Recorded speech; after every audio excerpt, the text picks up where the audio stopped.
63 candidatos estavam no saguão de vidro do edifício Nexara, amplo, polido, todos eles vestidos de preto.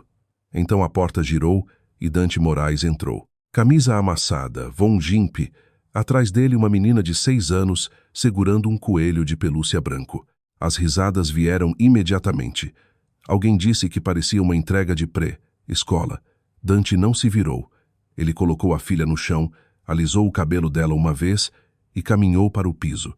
30 segundos depois, Raul Cruz, 115 kg de campeão regional de MMA, estava com o rosto para baixo no tatame. Ninguém riu depois disso, nem mesmo Lívia Castel, que havia se aproximado o suficiente para ver tudo, seu coração batendo mais rápido do que ela estava preparada para admitir. O homem que eles zombaram se tornaria o único entre ela e tudo o que ela estava prestes a perder. Aquela manhã de segunda-feira havia começado como qualquer outra no edifício Nexara, 42 andares de vidro azul elevando-se acima do lado leste da cidade, lar de uma das empresas de tecnologia de segurança mais silenciosamente poderosas do sudeste brasileiro. Mas o primeiro andar naquele dia havia sido convertido em algo completamente diferente. 63 candidatos enchiam o saguão em 2 longas fileiras, cada um cuidadosamente selecionado, cada um chegando com a postura particular de um homem que acreditava ser a resposta óbvia à pergunta que estava sendo feita. Ex-policiais, lutadores profissionais, ex-contratados militares, homens que haviam passado anos sendo pagos para parecerem perigosos e haviam se tornado muito bons nisso. O ar cheirava a ambição e graxa de sapato. Então a porta giratória virou e Dante Moraes entrou. Hugo Vargas cruzou o saguão antes que o atendente de registro pudesse falar. Ele tinha 38 anos, largo nos ombros, com a confiança particular de um homem que acreditava já ter vencido uma competição que ainda não havia terminado. Como chefe interino de segurança do Grupo Nexara, Hugo tinha motivos para estar inquieto com a seleção daquele dia, e havia escolhido deixar aquela inquietação sair como crueldade. Ele parou diretamente na frente de Dante, perto o suficiente para estabelecer a diferença de tamanho. Isto não é uma creche, amigo. A entrada da pré-escola fica no subsolo. Mais risadas das cadeiras. Raul Cruz, sentado na fileira da frente com os braços cruzados e uma perna esticada como se fosse dono do piso, deu um aceno lento. Raul era 115 kg de lutador profissional de MMA que havia vencido 3 campeonatos regionais nos últimos 4 anos. Ele também era a escolha mais óbvia para aquela posição e ele sabia disso. Ele estava aproveitando a manhã. Dante olhou diretamente para Hugo. Sua voz não carregava calor. Eu tenho um compromisso às 9h00. Meu nome está na sua lista. Hugo verificou o tablet. Algo cruzou seu rosto, um breve apertar que ele cobriu rapidamente. O nome Dante Moraes estava no topo da lista de candidatos, adicionado no final da tarde de domingo, adicionado pessoalmente por Lívia Castel, CEO do Grupo Nexara. Hugo tocou a tela e devolveu o tablet ao atendente sem explicação. Ele gesticulou em direção ao salão principal com um movimento curto do queixo.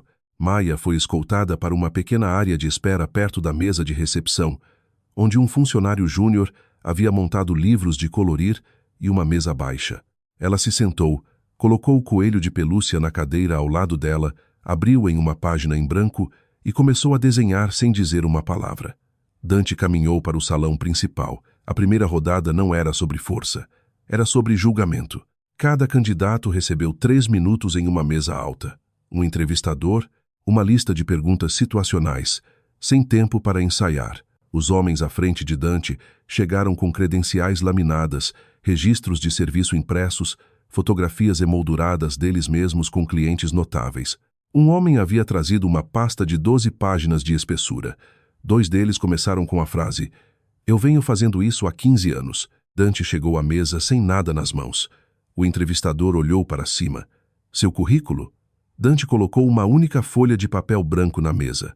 Nela havia um número de telefone e uma linha de texto. "Ligue para este número se precisar de verificação."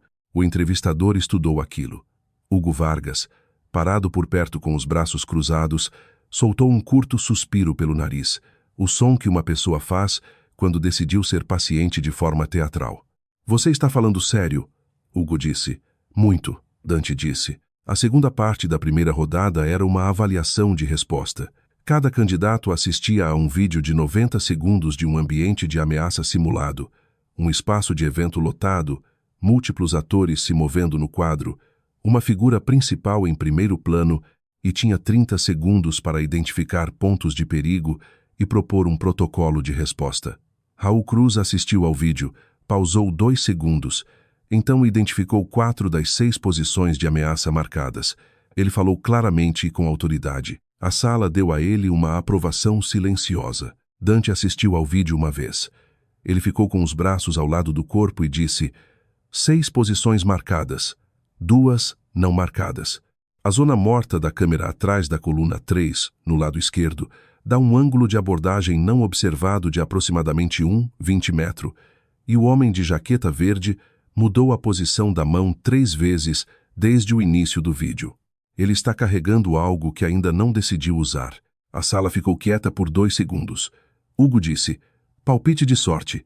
Dante não disse nada. Ele voltou para o seu lugar. No 38º andar, Lívia Castel assistia à transmissão da sala de avaliação no monitor acima de sua mesa. Ela estava sentada em uma cadeira de encosto reto, com um bloco de notas no joelho que ela não havia escrito nos últimos 20 minutos.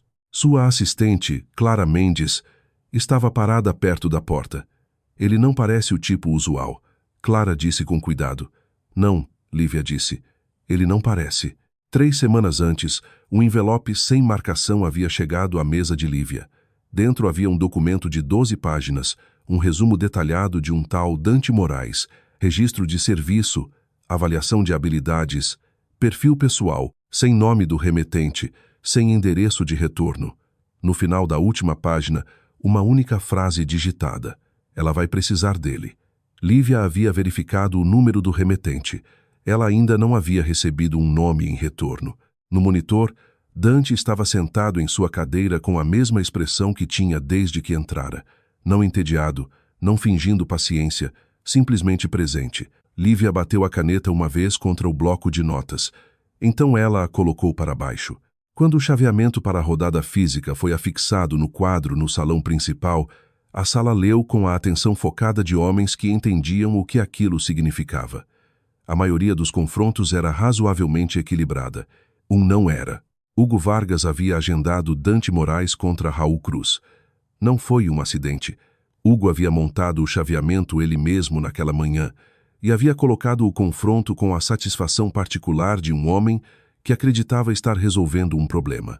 Se Dante Moraes, aquele pai solteiro quieto sem pedigree, anomalia que havia aparecido do nada na lista pessoal da CEO, pudesse ser removido de forma limpa na primeira rodada da avaliação física, então toda a questão poderia ser resolvida antes de se tornar inconveniente. Raul Cruz leu o chaveamento e sorriu. Não um sorriso cruel. Raul não era cruel por natureza. Ele simplesmente não via aquilo como uma disputa. Os outros candidatos se dirigiram para o anel externo da área do tatame. Alguns pegaram os telefones. O clima na sala havia se tornado algo entre entretenimento e preliminares. Eles iam assistir ao homem grande apagar o enigma, e então o dia faria sentido novamente. No andar de cima, Clara se inclinou perto do monitor e disse baixinho: Lívia, eles o colocaram contra o Cruz. Lívia já estava de pé. Ela endireitou o blazer e caminhou até a porta. Você vai descer? Clara perguntou. A tela é pequena demais, Lívia disse, e entrou no corredor. Ela chegou à entrada do piso de treinamento sem anúncio, sem aviso prévio, sem escolta além de Clara, que seguiu 3 passos atrás e não disse nada. No momento em que Lívia apareceu na porta, a energia na sala mudou. A tensão ambiente de homens competindo uns com os outros desmoronou em um tipo diferente de atenção. Espinhas se endireitaram, conversas pararam no meio da frase. Hugo se moveu em direção a ela imediatamente. Stratocastel, não há necessidade de continuar, ela disse, olhando além dele em direção ao tatame. Ela não olhou para Raul Cruz. Ela já havia avaliado Raul. Ele era o que aparentava ser, poderoso, experiente e completamente legível. Ela olhou para Dante. Ele estava agachado perto da borda do tatame, amarrando o cadarço do sapato esquerdo. Ele não estava olhando para Raul. Ele não estava olhando para a multidão. Ele não estava olhando para ela. Nos 12 anos desde que Lívia Castell havia se tornado a CEO mais jovem da história da Nexara, ela havia se sentado diante de centenas de pessoas que tentavam muito impressioná-la. Dante Moraes era a primeira pessoa em memória recente que parecia não ter ideia de que ela valia a pena impressionar, ou simplesmente havia decidido que era irrelevante. Aquele único fato prendia a atenção dela mais do que qualquer outra coisa que ela havia visto durante toda a manhã.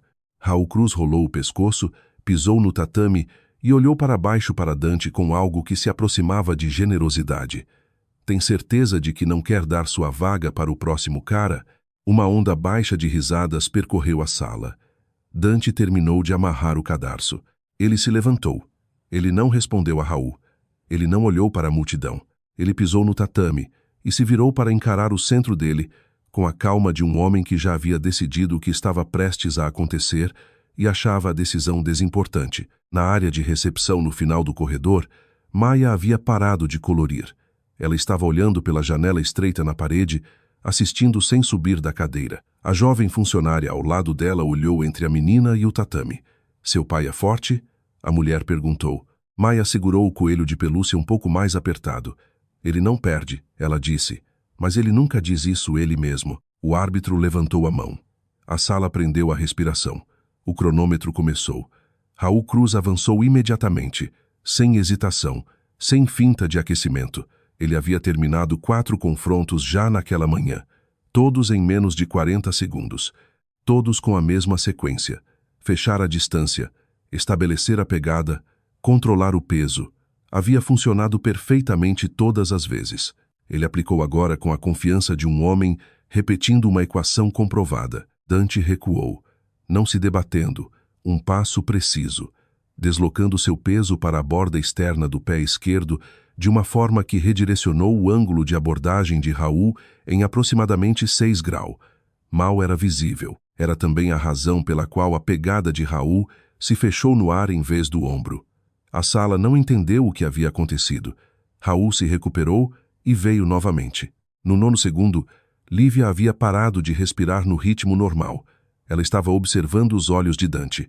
Eles não estavam rastreando as mãos ou pés de Raul do jeito que os olhos de um lutador geralmente rastreavam em foco reativo, seguindo o movimento.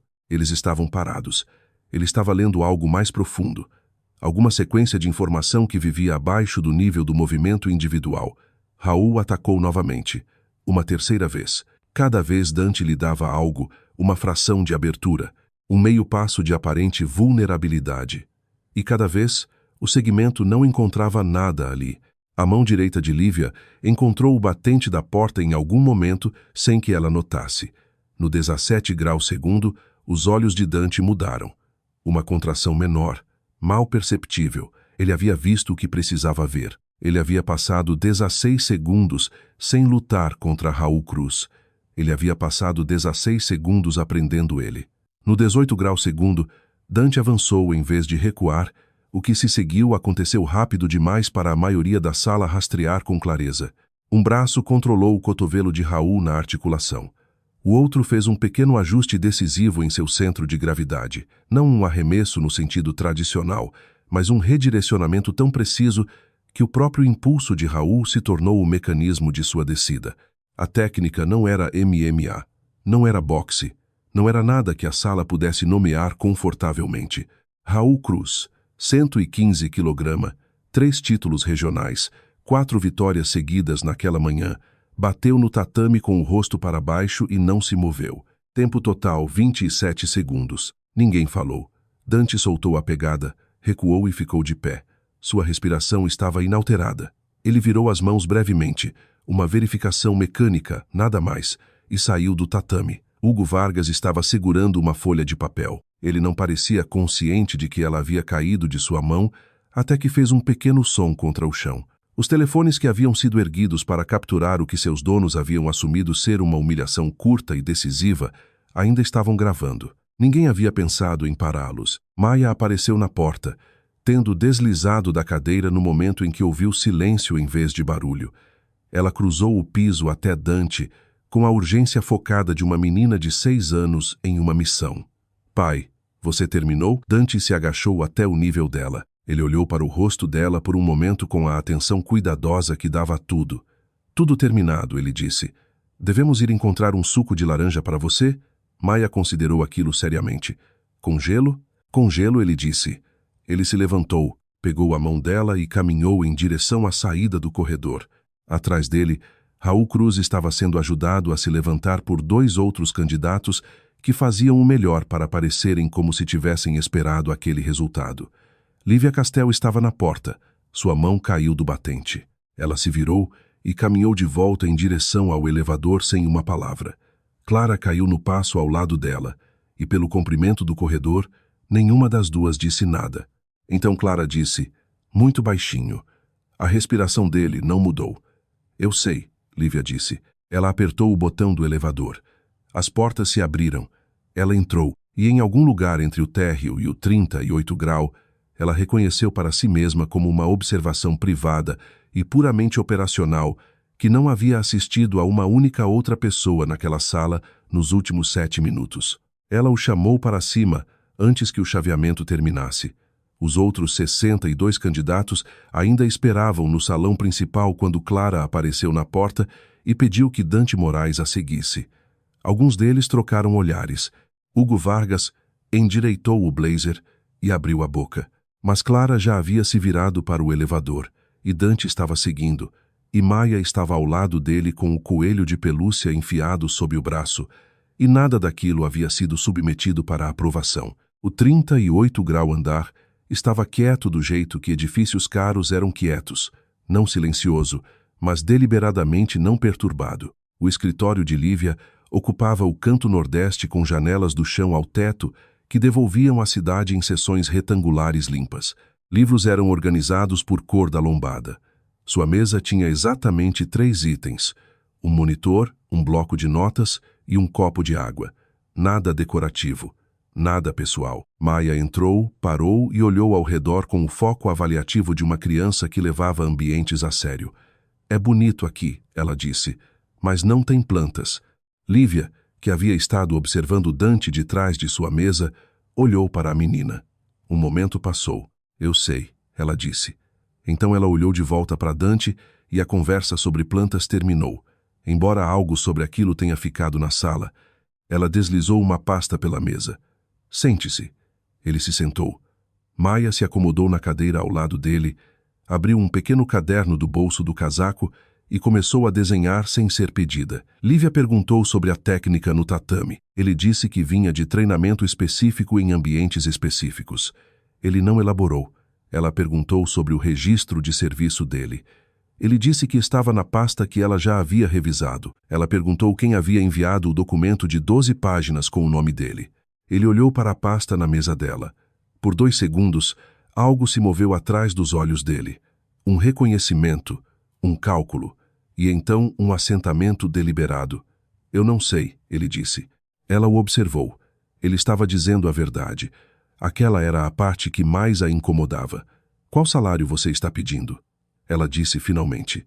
Ele deu a ela um número. Era razoável, não suspeitamente baixo, não inflacionado. Era o número de alguém que havia pensado sobre o que o trabalho valia em vez do que o mercado suportaria.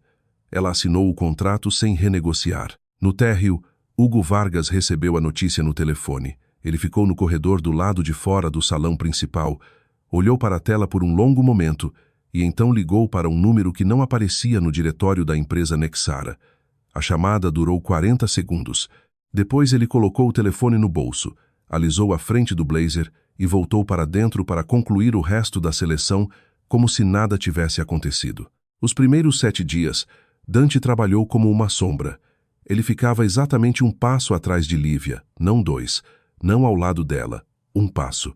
O posicionamento era preciso o suficiente para que Lívia notasse no segundo dia e não dissesse nada porque não havia nada a dizer sobre aquilo. Estava correto. Era como devia ser feito. Ele sabia quais portas tinham dobradiças atrasadas antes de alcançá-las. Ele lia as salas de reunião antes que ela entrasse nelas. Não de forma conspícua, apenas uma pausa de meio segundo no limiar. Olhos se movendo uma vez pelo espaço. Ele sabia quando alguém em uma sala carregava tensão antes que a conversa revelasse. Em 7 anos dirigindo a Nexara, Lívia nunca havia tido uma equipe de segurança que ela esquecesse que estava lá porque simplesmente funcionava de forma tão natural. Ela havia passado aqueles anos encontrando maneiras de se mover ao redor de seus guardas. Ela não se via fazendo aquilo agora.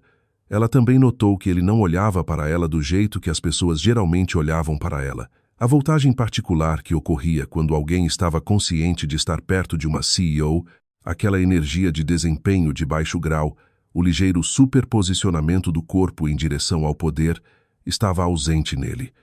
Ele não estava posicionado em direção a ela porque ela era importante. Ele estava posicionado em direção a ela porque ela era a responsabilidade dele. A distinção era tão familiar que demorou 3 dias para ela nomeá-la. No 5º dia, a creche ligou ao meio-dia.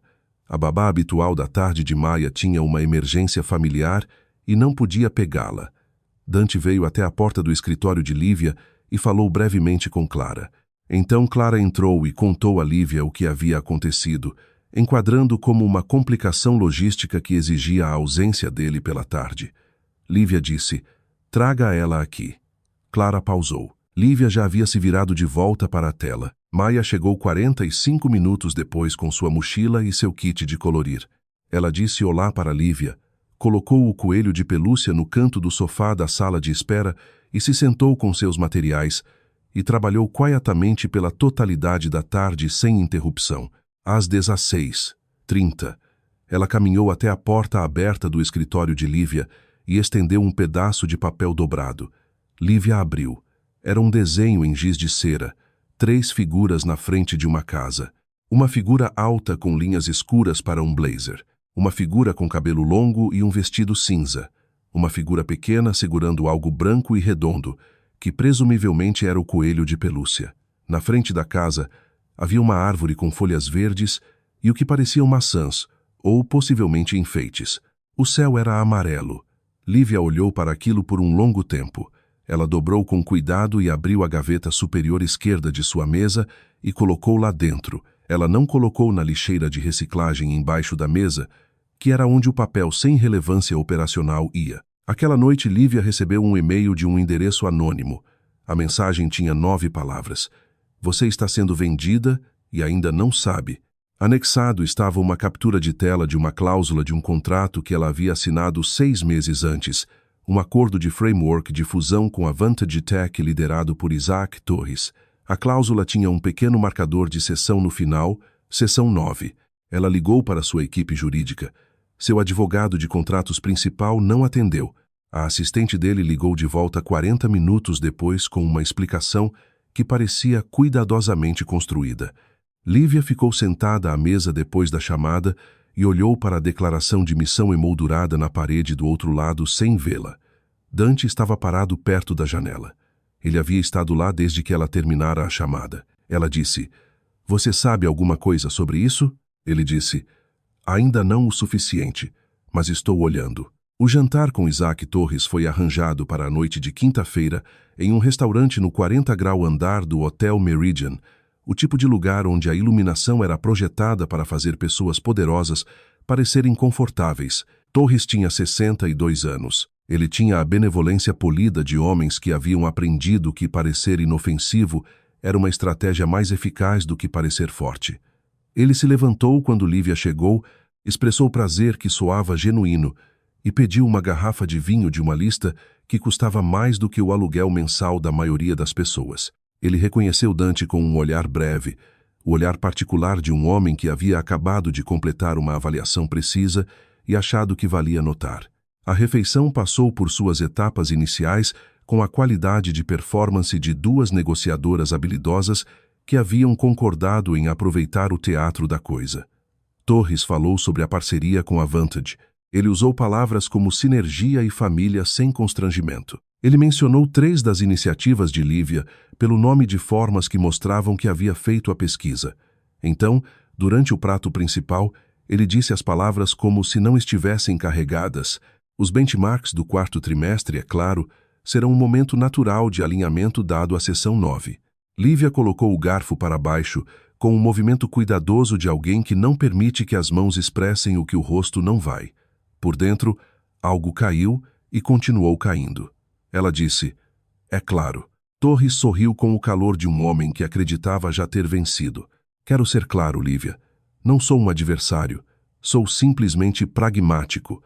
Ela olhou para ele. Eu aprecio a clareza, Isaac. No carro depois, a cidade passava pelas janelas em listras de luz branca e âmbar. Dante dirigia.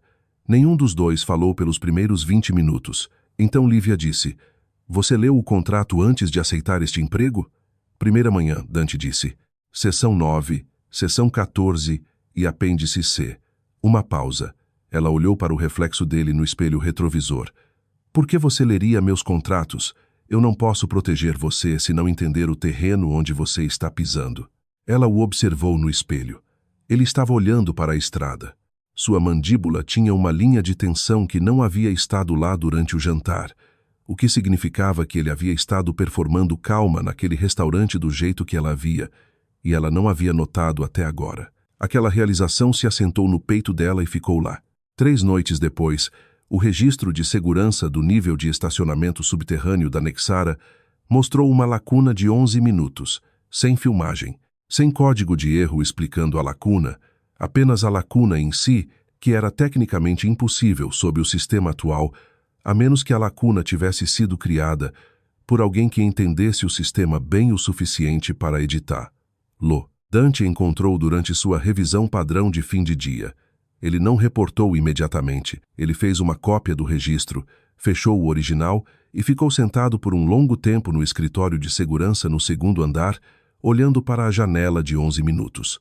Ele havia passado 4 anos em uma unidade de forças especiais do Exército Brasileiro que se especializava em identificar comprometimentos internos de rede, situações onde a ameaça não vinha de fora, mas de dentro de uma estrutura confiável. Ele sabia como era a arquitetura inicial de uma traição. Ele estava olhando para ela agora. Hugo Vargas tinha acesso ao sistema de câmeras. Hugo Vargas tinha um número de telefone em seus contatos que não pertencia à Nexara. E Hugo Vargas havia estado no edifício durante aqueles 11 minutos. Dante fechou o laptop e começou a construir um tipo diferente de registro. A conversa sobre Clara aconteceu na 12ª noite. Maia havia começado a tossir por volta das 15:00. Nada alarmante, mas às 18:00, ela tinha uma febre baixa e a expressão particular de uma criança que estava gerenciando seu desconforto com determinação um pouco excessiva. Dante veio até o escritório de Lívia às 18:15 e perguntou com a economia de palavras que o definia se ele poderia sair às 19:00 em vez de 20:00. Lívia se levantou e pegou o casaco. Ele olhou para ela. Você não precisa. Eu sei, ela disse. O apartamento dele ficava no 14º andar de um edifício 12 quarteirões ao norte. Era limpo e pequeno e continha quase nada que não fosse funcional, exceto por um canto da sala de estar, que pertencia inteiramente a Maia. Desenhos cobriam a parede em uma galeria densa e sobreposta. Livros estavam empilhados em colunas brilhantes por altura. Uma cesta baixa segurava um arranjo de animais de pelúcia em alguma ordem que parecia ter sua própria lógica interna. Lívia se sentou na borda da cama de Maia enquanto Dante foi fazer sopa na cozinha. Maia olhou para ela do travesseiro com a calma avaliativa de uma menina de 6 anos que avaliava se aquela visitante ia dizer algo útil. Você tem uma mãe? Maia perguntou. Sim, Lívia disse. Ela está por perto? Ela está ocupada. Não nos vemos muito. Maia considerou aquilo com a seriedade de um juiz revisando nova evidência.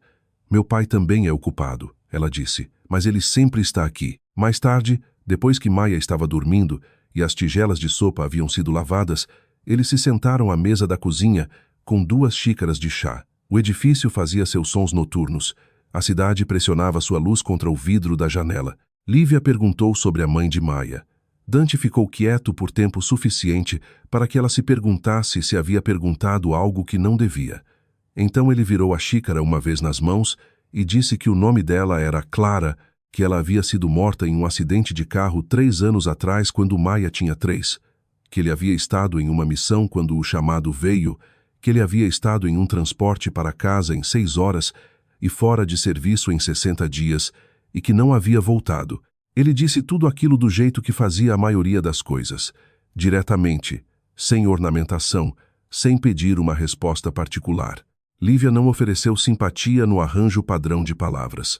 Ela ficou com aquilo por um momento e então disse: "É por isso que você sempre fica exatamente um passo atrás?" Ele olhou para ela e, pela primeira vez desde que ela o conhecera, a expressão no rosto dele não era a expressão de uma pessoa fazendo um trabalho. Era algo mais antigo e menos defendido do que aquilo. Ele não respondeu, mas não desviou o olhar. De manhã, ela ligou para o investigador que havia retido separadamente de sua equipe jurídica o que ninguém na Nexara sabia. Ela deu ao investigador o número de telefone da folha única de papel branco original de Dante. O resultado veio em horas. O número pertencia a um general de brigada reformado chamado Samuel Rocha, que havia comandado a unidade de Dante durante os últimos 2 anos de serviço. Rocha era quem havia enviado o documento de 12 páginas. Rocha sabia sobre Torres. Rocha havia sabido por mais tempo do que ela. Lívia leu o nome no relatório e se recostou na cadeira. Ela olhou para o teto por um momento e então disse para si mesma, no escritório vazio, a única frase que parecia precisa: "Eu estive cercada e não vi." A sessão emergencial de acionistas chegou em uma terça-feira. Isaac Torres havia convocado com a linguagem formal de processo uma avaliação de desempenho, uma avaliação rotineira do 4º trimestre, uma conversa sobre alinhamento. Mas Dante havia estado rastreando a atividade periférica por 11 dias até então, e o que ele via nas 48 horas antes da reunião não era consistente com uma rotina qualquer. 2 dos elevadores de serviço do edifício haviam sido acessados após o horário por crachás de manutenção que não haviam sido retirados pelo sistema padrão. 3 visitantes externos haviam sido registrados sob um nome de firma de consultoria que não aparecia no banco de dados de fornecedores da Nexara. E na noite de segunda, os sensores de movimento no 38º andar haviam registrado uma anomalia de 6 segundos no corredor leste, 6 segundos durante os quais detectaram presença, e então pararam de detectar, o que significava que haviam sido sobrescritos em vez de enganados. Dante montou o quadro peça por peça na tela do escritório de segurança, e o quadro que emergiu era este. Alguém estava planejando acessar o servidor central da Nexara durante a sessão de acionistas, quando todos os tomadores de decisão da empresa estariam em uma sala, focados em um problema, olhando em uma direção. O servidor guardava dados de clientes para 900 contas corporativas, nas mãos erradas, nas horas antes de uma transição de liderança forçada, valia mais do que a fusão em si. Ele tinha 40 minutos. Ele se moveu pelo edifício do jeito que havia sido treinado para se mover, não correndo, não conspícuo, mas com a eficiência particular de uma pessoa que havia decidido um caminho e se comprometido inteiramente com ele. Ele limpou os andares inferiores, confirmou que a sala de diretoria estava segura, colocou Clara ao lado de Lívia e foi para o 38º andar pela escada de incêndio nos fundos do edifício. Eles já estavam lá. 4 deles, profissionais e sem pressa, se movendo em direção à sala do servidor com a confiança de pessoas que haviam sido informadas que o andar estaria vazio. Não estava vazio. O que se seguiu não foi uma luta longa. Lutas longas aconteciam quando havia incerteza sobre o resultado. Dante havia passado 7 anos aprendendo a remover incerteza o mais rápido possível e aplicou aquele conhecimento agora com uma economia focada que não deixava espaço para performance ou hesitação. Os primeiros 2 foram controlados e imobilizados antes que o terceiro tivesse terminado de processar o que estava acontecendo. O terceiro veio nele da esquerda. Ele havia antecipado o ângulo desde o momento em que identificou a formação da equipe e o quarto, que era o maior e o mais perigoso, durou o mais longo, 11 segundos. 4 homens.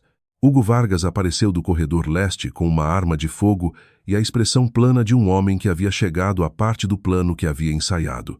"Eu preciso de 15 minutos", Hugo disse. "Fique parado e ninguém se machuca." Dante olhou para ele. Seu ombro esquerdo havia levado um golpe durante a última troca. Nada estrutural, mas registrou. Ele arquivou e seguiu em frente. "Eu não tenho 15 minutos", ele disse. O confronto foi breve. Hugo era habilidoso e comprometido, mas operava na lógica de ameaça, e Dante operava na lógica de necessidade. E necessidade tem uma vantagem particular em espaços fechados. Quando o som de passos na escada de incêndio anunciou a chegada da equipe de segurança do edifício 2 minutos depois, Hugo Vargas estava sentado contra a parede, com as mãos imobilizadas e uma expressão resignada que continha, abaixo da superfície, a vergonha específica de um homem que havia apostado no resultado errado.